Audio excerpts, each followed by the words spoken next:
Today we are using a unique tool to make a wonderful and easy to do jungle piece. These techniques are so simple that anyone can try them. Even this tiger is a lot easier to paint than you think. Let me show you exactly how to make it. And don't forget you can own the original, it's for sale now on my website, so go check it out, abcreativeofficial.com. Are you ready for one crazy experiment today? I wasn't sure what to make for this Saturday, and then I remembered that when I was on holiday, I went to the supermarket and I came across this. Well, I saw some potential, even though I wasn't completely sure what to do with it.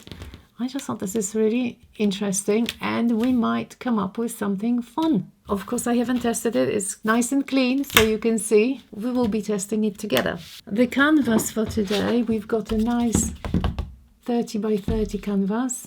And first, colors. I want some colorful background. That's number one. I was looking through all my leftover paints and I thought, why don't we use them? I've got some greens. So this is the group of greens. I also have one crazy that I am not so sure. Maybe, maybe not. Let's just put it aside. Of course, I've got some leftover blues. I usually have plenty of blues left over. It's my favorite color. See all the crazy containers. They're all my recycled lids and jars from yogurts. And these sticks, you wouldn't believe it, are as old as my channel. And they are perfect. I might as well use some purples because I've got those too. If you want to know what colors are used for these, and I mix them myself, the greens. Phthalo green, pale cactus green, and this crazy color called pale green.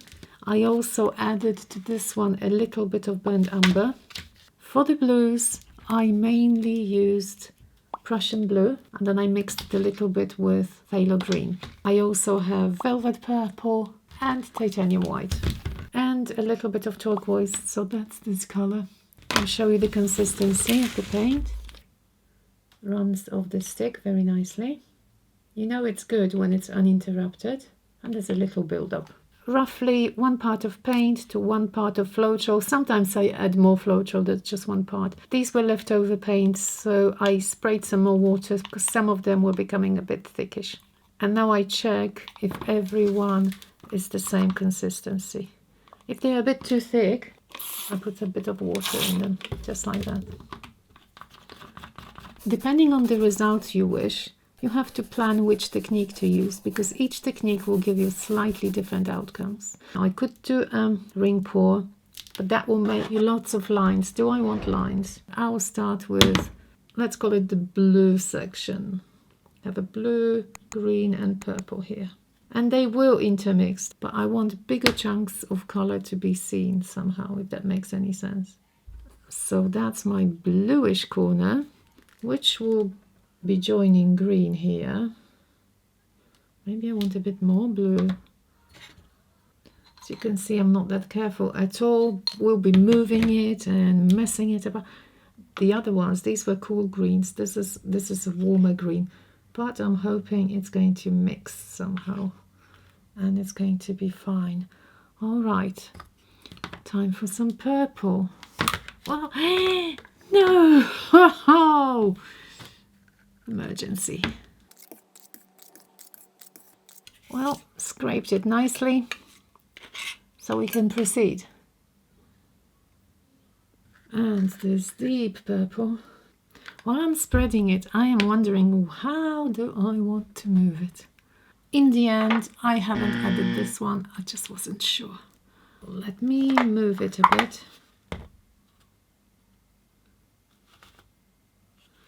I should have like a plastic catcher for the edges.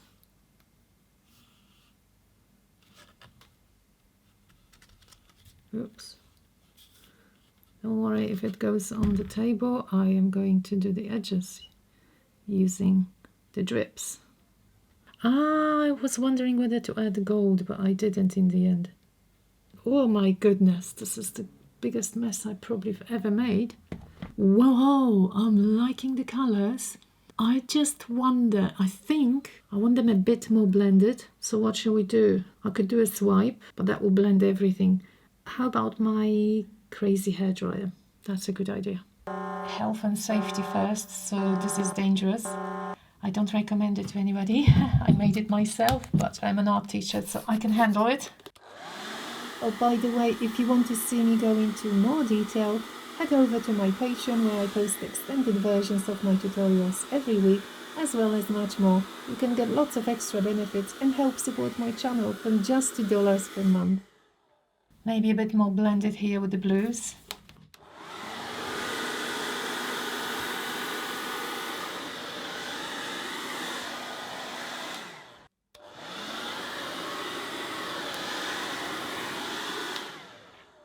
I think that's roughly what I wanted. Kind of looks interesting. I think that's going to be a good background.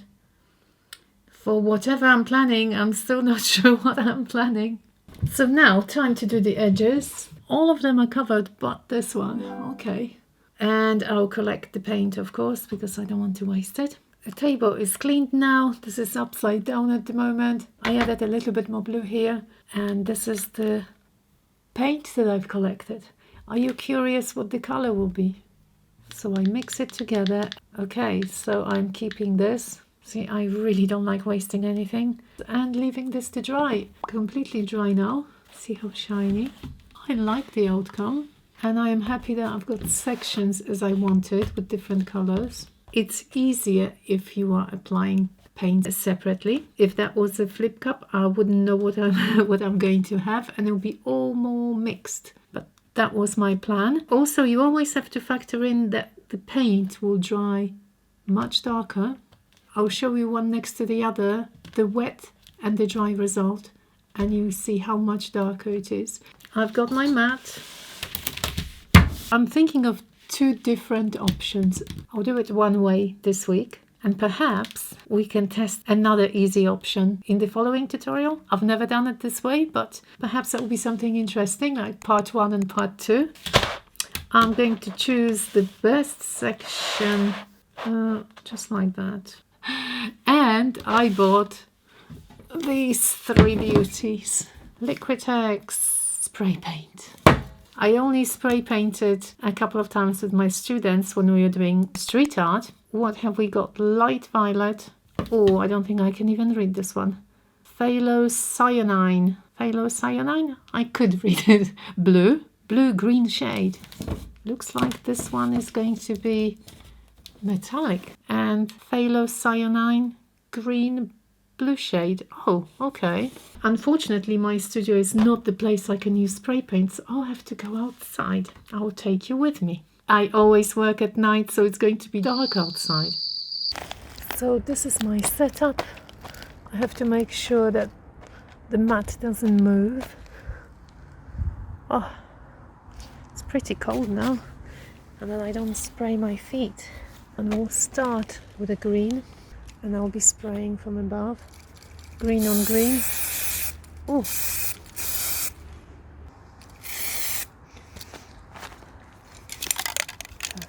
It's much lighter than I expected.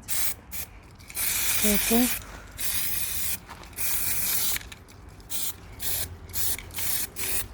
And some blue. Oh.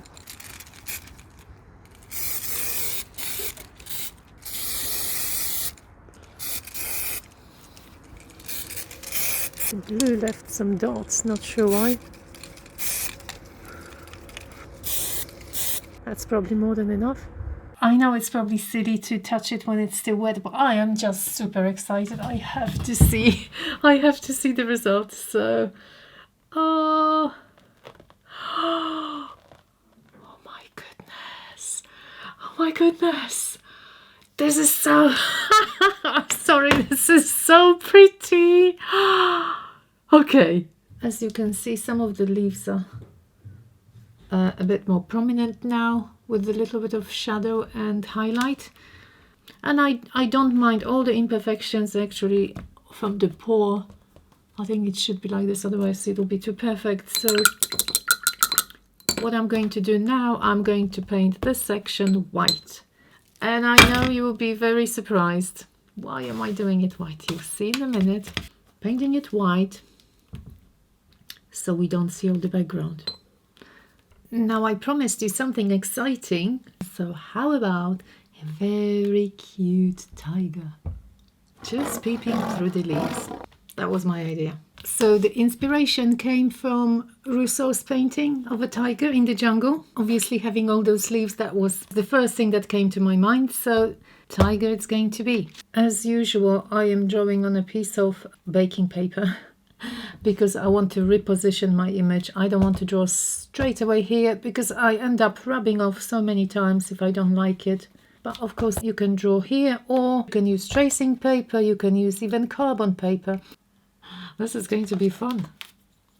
Now I need to transfer it onto the canvas.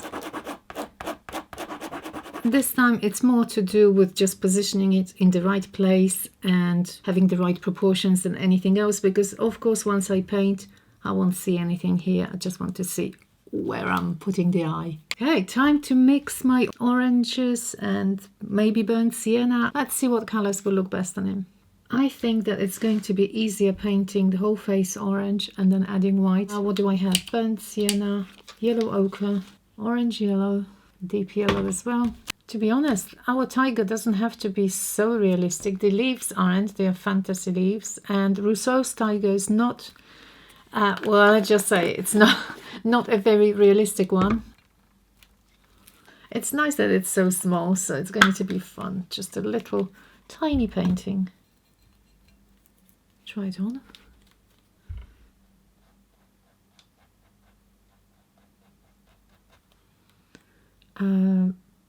Is it too dark? I've decided to use this lighter value first. And yes, I'm going to lose all my facial features except for the eyes. I'll just leave a gap. However, the stripes, yes, I'll lose the stripes. So honestly, yeah, drawing the stripes was a waste of time, but in hindsight, I will be adding just highlights and shadows later. I have to apply the white sections because it's actually difficult going all around, so I won't even touch black because black will destroy everything if something goes wrong. It's easier doing white now than adding it later on once I've got black, so I would rather have white underneath. I can also add maybe a bit of brown to the black, so it's not so harsh. Making some thin lines first, and then I'll try to make it a bit more hairy if possible. I'll just continue with all the lines and I'll be back. I don't even know what color to make the eye. As I mixed yellow with a bit of brown and tons of white. I hope he's looking a bit more tigerish. What do you think? I wonder what your weather is like today, because here in London it's been raining all day long. It's unbelievable. I had some leftover blue. I was going to clean the jar, but it might be useful. So what if we add that color? I think that might give me just the right shade. Okay, pretty happy with that. I think the color of the eye is good. We just need a pupil now. I'll make it all black and then I'll add white. And now some light. I might leave it before I mess something up. So a little highlight underneath the eye. I think that will look better. Okay. What do you think I should call this painting? How about Hello Kitty? I haven't used any sparkle for quite some time, but I think our kitty wouldn't mind a little bling. Gilding paste and gold leaf. Shaking it. I don't know where to apply it. Some places on the leaf, maybe a little dot in the eye. Well, let's see. As I usually say, if I don't like it, I'll take it off, but I want to see it. As I don't want much, I am applying a little bit.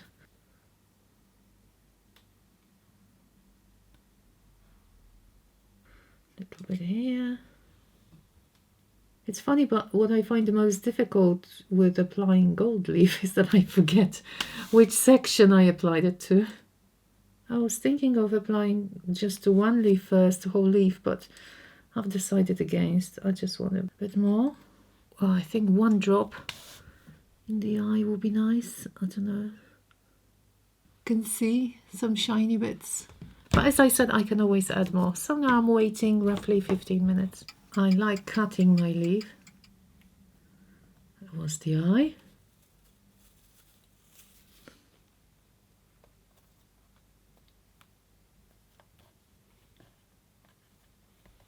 That's what we have now. See what's left. I didn't put much of the paste, so I'm expecting thin lines. What do you think? Very faint lines, but I wanted them like this. Nice and shiny now.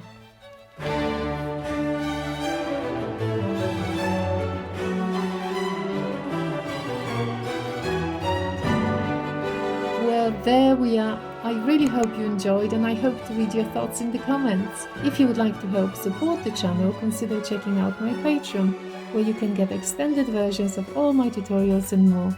Also, this original piece is for sale now on my website. Thank you all so much for the love and support, and I will see you all next Saturday for the premiere of my new tutorial. Bye bye!